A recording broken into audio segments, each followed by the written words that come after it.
Hey guys, it's Cindy Scott with myzendog.com, and I'm here to give you a couple of tips on how to keep your dog safe and not dashing through the door. This is one of the most dangerous things your dog can do. And let's be honest, it's fun to teach your dog tricks and stays, but none of that really matters if we can't keep your dog safe. And this is something that's really, really important. So a couple of quick tips to keep your dog safe and not dashing through the door. Okay, and all you need to do this is a long line and some good treats. Now when we use treats, keep in mind you can also use your dog's meals. Use their regular kibble. We don't want to add a lot of fat and calories training your dog, but we'd be crazy not to use food in training your dog. So just use their meals, or use enhanced kibble, which is saving your old treat bags, throw some kibble in there. See, Bobby wants some. Throw some kibble in there, and the kibble tastes and smells like treats. Now, this is the other thing you're going to need, and this is really important. Do not try this without using a long line. A long line is basically just a 15-foot leash, and we want to keep them safe at all times. So what you do is you take the long line and you just clip it on your dog. This is Bobby, by the way. Bob is going to help demonstrate this. And when you use the long line, you can just let him drag it around. So if he happens to try to get out the door, I can step on it or pick it up, because all attempts for him to get out this door must fail, and we must keep him safe. Now, if you're not sure about your timing, you can always take the end of this and tether it to a heavy piece of furniture or something where he's going to be safe and unable to run out the door. Now, the big thing is you take these treats or their kibble, and what we're going to do is reward him for not dashing out the door. And you're going to use lots of these.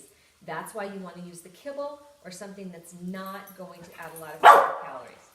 So as I open the door, if he were to start to run, I would shut the door right away. So we want him to learn to stand back away from the door and not hover around it.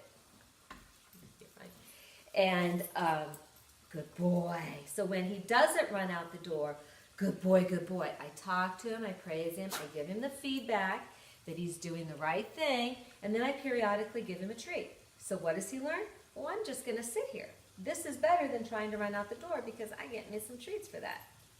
Now you can also toss him a treat, but most importantly, give him that feedback that he's doing the right thing. Now you notice I happen to be standing on the leash, so if he started to go, he's going to give himself a leash correction. He's going to stop himself. So you want to practice this multiple times. You test, test, test.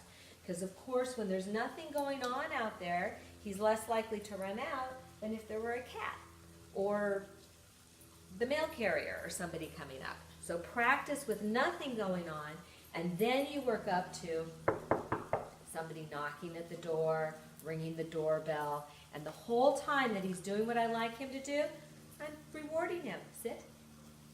Sit. Good boy. Good boy. Now the next step is you start moving away from him, because as I move away, he's going to want to follow me.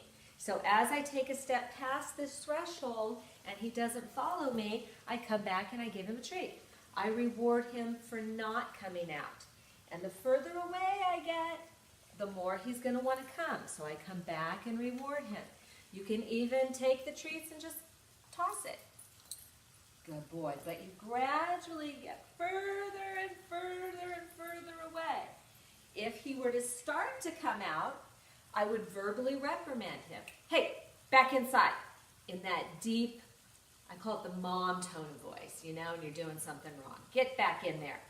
But I point and I give him that reprimand of inside, rather than just saying no, because no doesn't tell him what he's supposed to do. It just says, no, don't do that. I want to tell him what he's supposed to do, and that's get his little tushy back inside. So I just test, test, test. Good boy. Good boy. And I walk back in, walk around him. Good boy. The whole time praising and rewarding him for not dashing out the door. Good boy. Good boy, Bobby. Good. Good boy. Now, the secret to this is test, test, test, test, test. Don't just do this once and think that he's got it. You want to do this in multiple situations and at multiple doors. Because what he'll learn is not to run out the front door doesn't mean he's not going to run out the garage door or the side gate. So we want to do this in all different areas. So we want to do this at the gate as well. Like I said, if he can know it at the front door, doesn't mean he knows it here. So you would do the exact same thing that we did at the front door, but here. Sit. Good boy. And I'm not telling him to stay. You could tell him wait or watch out or something very formal, but I'd really prefer not to say anything because if the gardeners aren't going to know to tell him stay, or if you have friends or neighbors over, they're not going to tell him stay. So we want him to learn this is the boundary and he cannot put a toe over it without permission. Now if you want to give him permission, like you want to go for a walk, you have him do a sit and then it's very formal, Bob, outside, or whatever command you want to give. Good boy. But the same thing that we did at the front door, you do here. You just gradually add some more and more and more distance. Good boy. Good boy. When he doesn't follow me, I praise him and I give him a treat. Okay, turn on. Thank you for watching, and if you have questions or if you'd like some more training, give me a call or check out my website, myzendog.com. Thanks for watching.